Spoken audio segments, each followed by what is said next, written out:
Último Pouso. A história vista de cima. No episódio de hoje, vamos embarcar com Paner.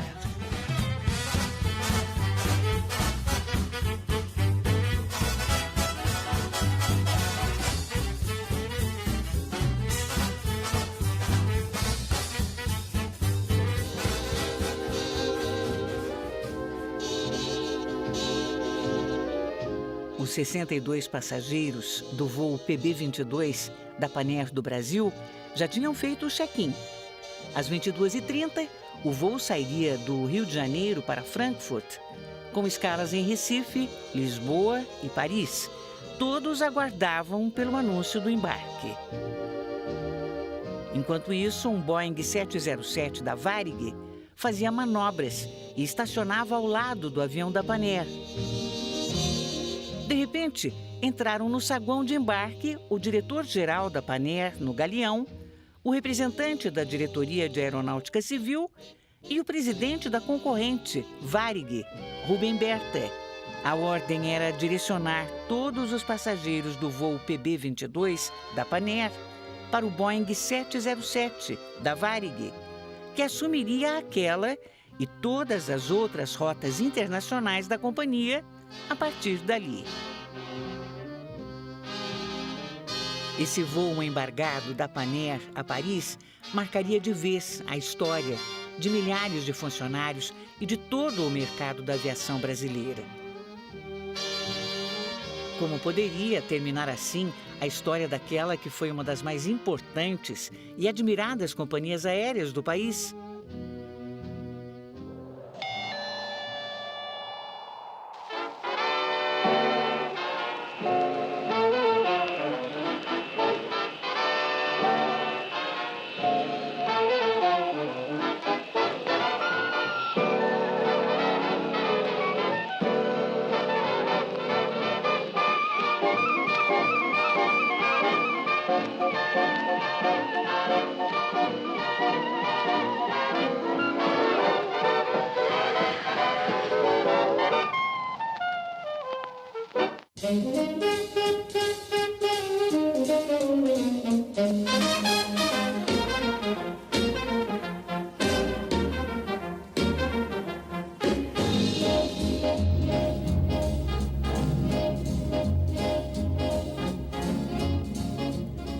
Uma companhia aérea seria capaz de ajudar o Brasil a se colocar no mapa do mundo? Em 1936, 3 décadas antes desse episódio triste que encerrou as atividades da Paner, a empresa olhava o futuro. A companhia investiu na construção de um hangar no aeroporto Santos Dumont, que foi o primeiro aeroporto exclusivamente civil a ser inaugurado no Brasil. O edifício do aeroporto Santos Dumont seria uma obra importante para os primeiros indícios da arquitetura moderna brasileira, seguindo preceitos de Corbusier, conectando o imaginário moderno brasileiro com a Europa e iniciando a ampla troca que se deu no campo da arquitetura e das artes naqueles tempos. Não é exagerar dizer que a aviação, e a arquitetura moderna começam um pouco de mão dada nesse momento aí do final da década de 30, né? Um dos primeiros concursos, promovidos pelo governo, para criar um novo edifício no Brasil foi justamente o concurso do aeroporto Santos Dumont. E um projeto moderno ganha. Já um primeiro projeto de cara muito conectado com aquilo que seria um pouco a imagem do Brasil moderno, que é um Brasil que está saindo de uma tradição agrícola, entrando numa industrialização. O Estado brasileiro compreende que para se tornar competitivo, para que pudesse ser eficiente, por exemplo, na área comercial, ele precisava entrar nessa nova indústria, entrar nesse novo contexto do transporte, não só de mercadorias, de pessoas e de informação.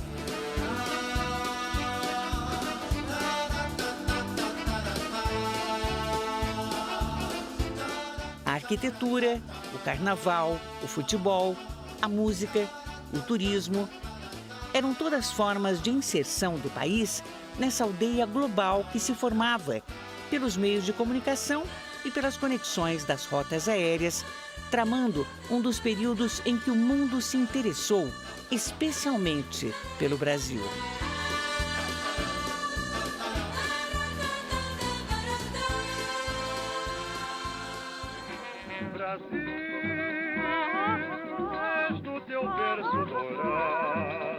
O protagonismo da Panair se anunciava desde o final da Segunda Guerra. Foi já no dia seguinte à declaração do armistício que o presidente da empresa, Paulo Sampaio, se reuniu com o presidente de Portugal, António de Oliveira Salazar, negociando a abertura das linhas aéreas até a Europa. O avião da Panair do Brasil vem à tabela. A aquisição do Lockheed Constellation marcou uma era. A aeronave foi emblemática dessas viagens que conectavam o país ao outro lado do Atlântico. O avião da Panair foi o primeiro de uma empresa não britânica a pousar no aeroporto de Heathrow, em Londres, no pós-guerra. Ela cresceu, se tornou a maior companhia aérea do Brasil em algum momento, teve uma atuação doméstica muito pioneira e foi a primeira companhia aérea da América do Sul a abrir voos regulares para Europa, África e Oriente Médio. A conexão aérea com a Europa, pioneiramente traçada pela empresa, era a ponte entre o Brasil e um mundo de luxo, sofisticação e aspirações de futuro. As aeromoças, com seus uniformes e estilo, ajudavam na composição do imaginário de glamour que marcava a companhia.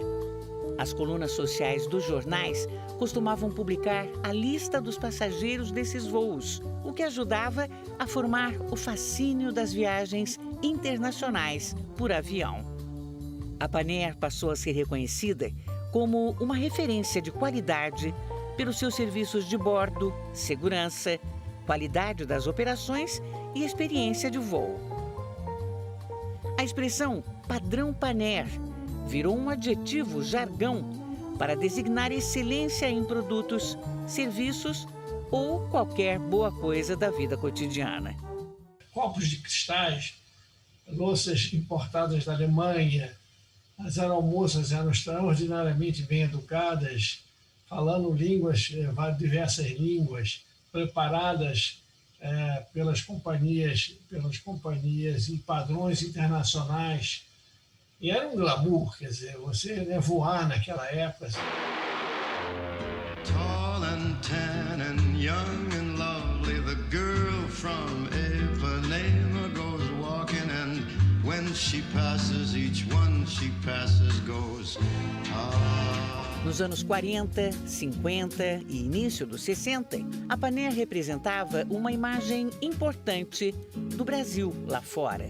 O seu serviço de bordo investia em acolhimento, bom gosto, a tripulação bem treinada, cortês, atrelada à eficiência de suas operações e à modernidade de suas aeronaves. Tudo isso moldava uma ideia de país que encantava a quem pudesse experimentar.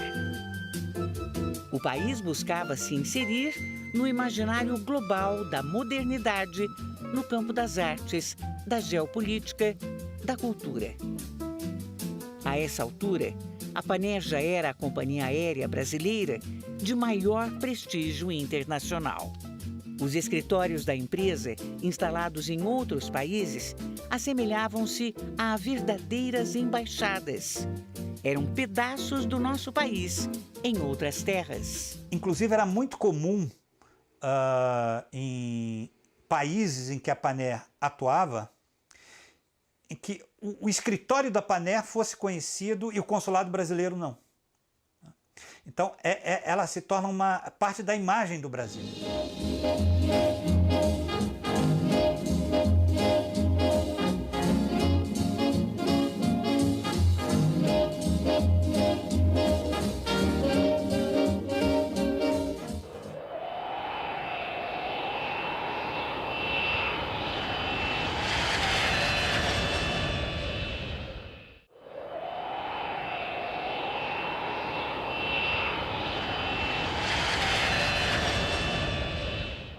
Mas agora com que roupa que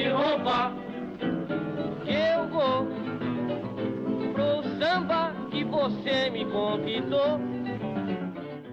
Mas como começou a história de uma companhia aérea com tanta representatividade?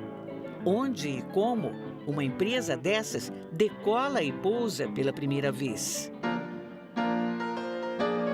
Em 1930, o empresário americano Juan Trippe desembarca no Brasil com a recém-criada Pan American Airways e incorpora a empresa de um compatriota seu, o ex-combatente de guerra Ralph O'Neill. A companhia aérea de O'Neill havia sido criada 3 anos antes. Operava hidroaviões, como os Consolidated Commodore, com o objetivo futuro de criar uma rota de transporte de correspondências entre Nova York, Rio e Buenos Aires. A Panair pousava no mar mesmo. E até hoje existe o edifício hangar que a Pan American construiu, está lá até hoje. Hoje é uma instalação militar. E a rampa, tudo está lá ainda até hoje. E a Panair foi entrando. E ainda nos anos 30, ela começou a servir, criar malhas de integração nacional mesmo no Brasil. Então ela criou uma malha de integração mineira, foi subindo pelo Nordeste, né, pela costa, e começou a ir para a Amazônia. Para operar no território nacional, a Panam era obrigada pela legislação a criar uma subsidiária brasileira. No início, cogitou-se chamar a nova empresa de Pan American Airways, do Brasil, até que se chegou à opção mais curta e direta, Panair do Brasil. O termo Panair era um endereço telegráfico da Pan American Airways. O papel que os hidroaviões da empresa passaram a cumprir na região do Rio Amazonas era estratégico, necessário às políticas de integração do território. A Panair interligava comunidades afastadas, transportando passageiros, correios, medicamentos, produtos e médicos para atender a população local. E, claro, látex. Com poucos recursos técnicos para voarem sem visibilidade, os hidroaviões só podiam viajar durante o dia. Por vezes, as tripulações eram obrigadas a pernoitar nos vilarejos ribeirinhos. Os fragmentos de um país profundo e ainda pouco visível se conectavam por meio dessas aeronaves que decolavam e pousavam sobre as águas dos rios. O avião vai ser o protagonista, né, exatamente desse intercâmbio desse Brasil do litoral com o Brasil do interior, né, levando o próprio ideário, os valores do Estado Novo, da nacionalidade, da centralidade do Estado. Mas foi só em março de 1931 que a Panair realizou o seu primeiro grande voo de passageiros entre Belém e Santos, levando 4 noites e 5 dias de viagem com diversas escalas. Sim, era um verdadeiro pinga-pinga.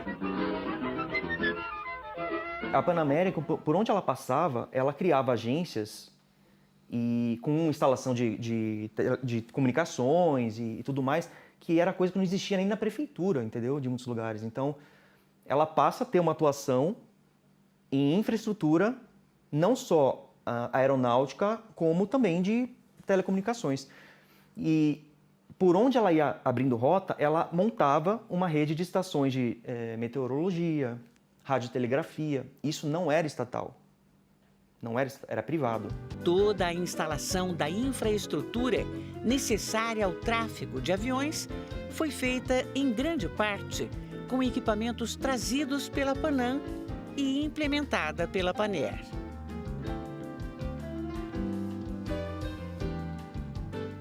Mas, para começar a operar pelo interior do país, foi necessário comprar aviões terrestres, como o Lockheed 10 Electra, o Douglas DC-2 e o Lockheed L-18 Lodestar.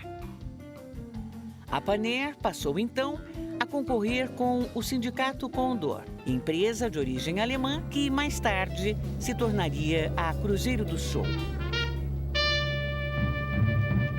Somente após a assinatura do armistício em 1945 e o fim da Segunda Guerra é que a Panair decola para sua década de ouro, com acesso à compra de aviões americanos, muitos deles utilizados em combate. A companhia expandiu enormemente sua atuação no restante do território brasileiro. Autorizada por Getúlio a construir e desenvolver aeroportos, a empresa continuava criando, com capital privado, toda a infraestrutura aérea necessária, para as quais as Forças Armadas não possuíam recursos, sobretudo a partir de 1942, quando o governo brasileiro decidiu entrar na Segunda Guerra.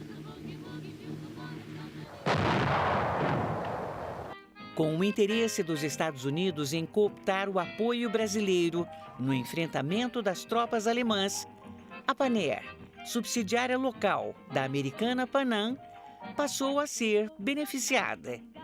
A relação comercial ganhava, assim, aspectos de uma estratégia geopolítica para a região. Uma imensa malha de rotas aéreas da companhia já cobria o país todo a essa altura. Mas como a Panair saiu do controle da Panam e se tornou uma empresa totalmente nacional? O mesmo governo Vargas, que permitia essa expansão interna das operações da Panair, impunha um limite à sua pretensa exploração de rotas internacionais. Para obter licença de voos para fora do país, a condição era a de que o capital da empresa aérea deveria ser nacional em sua maior parte. Já em 1947, a maior parte das ações da companhia estava nas mãos de investidores brasileiros, embora ainda o controle fosse da Panam. Em 1956, Juscelino Kubitschek toma posse na presidência do país. Juscelino leva adiante a ideia de uma nova capital e inicia a construção de Brasília. A Panair presta inúmeros serviços, levando materiais para as obras, aproximando-se muito da figura de JK. O JK, né, pensou em desenvolver, né, 50 anos em 5 anos.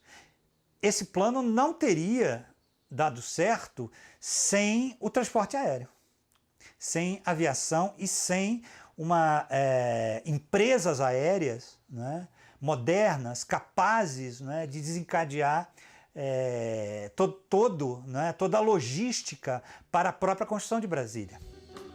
Expandindo o seu território de atuação, a Panair assume o controle acionário da Companhia Eletromecânica Selma, uma das mais importantes oficinas de manutenção de motores de aviões do mundo, com sede em Petrópolis. A compra dos jatos Caravelle e dos primeiros jatos de longo alcance Douglas DC-8 incorporam a velocidade às travessias de um mundo que vai ficando cada vez mais parecido com uma aldeia. A evolução da frota da Panair basicamente acompanha a evolução da frota da Pan American. A Pan American sempre esteve na vanguarda de evolução tecnológica no setor de transporte aéreo comercial, desde que foi fundada em 1927. E essa evolução da Pan American, que depois passava quase que automaticamente para a Panair, fez com que a Panair recebesse, à época, os aviões mais avançados que existiam no momento.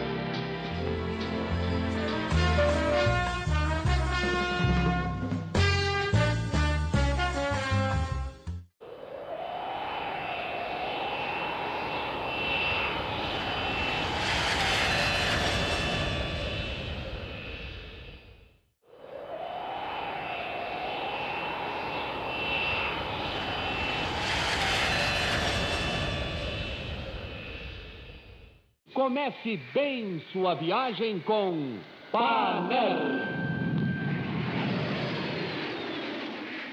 A sucessão dos governos brasileiros, nos períodos de 30, 40 e 50, foi caracterizada por extremo nacionalismo.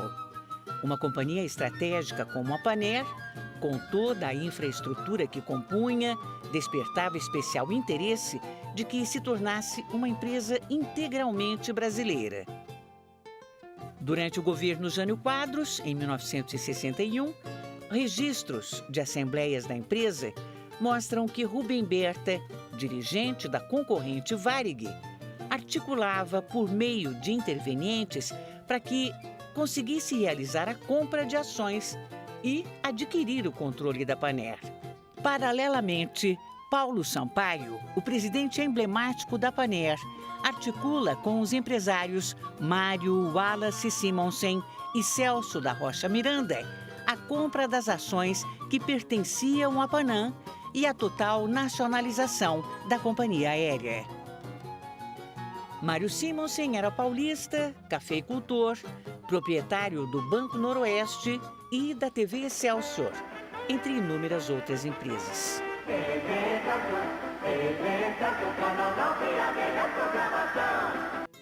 Celso Miranda era dono da seguradora Ajax.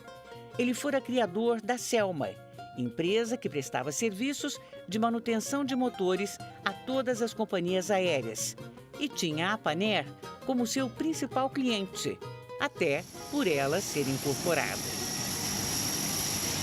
Ambos os empresários já vinham investindo em ações da empresa há muitos anos e seguiam aumentando a sua participação gradualmente. Nessa manobra, o presidente da Varig ficou a ver navios e teve fracassada a sua tentativa de incorporar a concorrente. No mesmo ano, o recém-empossado presidente Jânio Quadros renunciava sem maiores explicações. O senhor Jânio Quadros acaba de renunciar à presidência da República. Seu vice, João Goulart, estava na China, em missão comercial. Enquanto no Brasil se articulava um golpe que pretendia impedi-lo de tomar posse. Jango era visto como um simpatizante do socialismo, o que desagradava a banda conservadora da política, da sociedade e a ala militar. A volta de Jango ao Brasil, depois da notícia do golpe que se anunciava, foi facilitada por um executivo da Panair. Ele era um ex-tesoureiro do Partido Comunista do Brasil e amigo de Jango. A versão adotada pelos militares, no entanto, foi a de que a ajuda a João Goulart teria vindo de Mário Simonsen, sócio da Panair. Simonsen, desde então, ficaria marcado entre os militares como um apoiador de João Goulart. A tensão no país só aumentava. Em 1964, os militares assumem o poder. O receio deles era de que as eleições conduzissem JK de volta à presidência. Se a história de auxílio a Jango comprometia a imagem de Mário Simonsen, a proximidade com JK por parte de Celso Miranda, o outro sócio da Panair, agravava a animosidade dos militares em relação às suas empresas. O temor dos militares era de que a dupla de empresários apoiasse o retorno de Juscelino.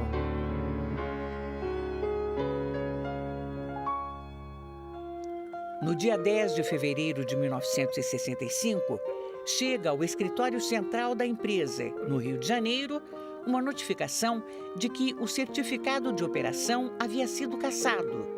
Voos internacionais iam passar para a Varig e os nacionais para a Cruzeiro, beneficiando enormemente essas empresas. A alegação, sem comprovações na realidade, era a de que a dívida da Panair com o governo não poderia ser paga e isso colocaria em risco a segurança das operações aéreas. A empresa possuía patrimônio, tinha outras fontes de renda além dos voos.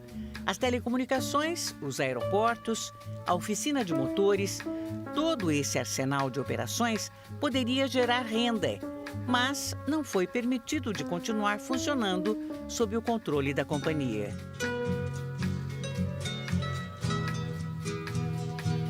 As tropas ocuparam a oficina e os terminais de comunicação da Panair, pontos vitais para todo o tráfego aéreo nacional.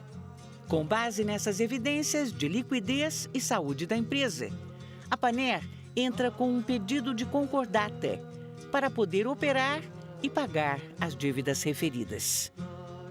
O juiz, no entanto, recebe a visita intimidatória do brigadeiro Eduardo Gomes, que o levaria a negar a concordata e decretar a falência da companhia.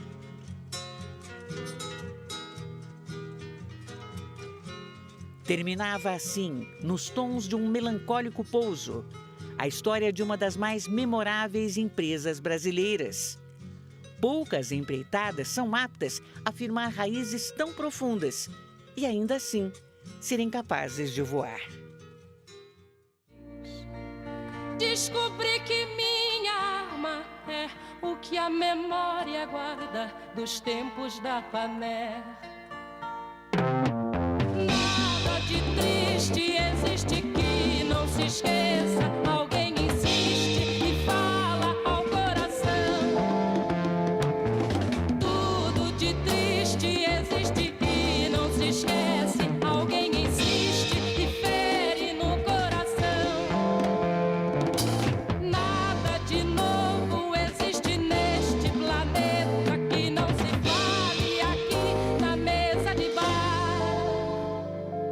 E aquela briga e aquela fome de bola, e aquele tango e aquela dama da noite, e aquela mancha e a fala oculta que no fundo do quintal morria cada dia dos dias que eu vivi. Cerveja que tomo hoje é apenas em memória dos tempos da Panair. A primeira Coca-Cola foi, me lembro bem agora, nas asas da Panair.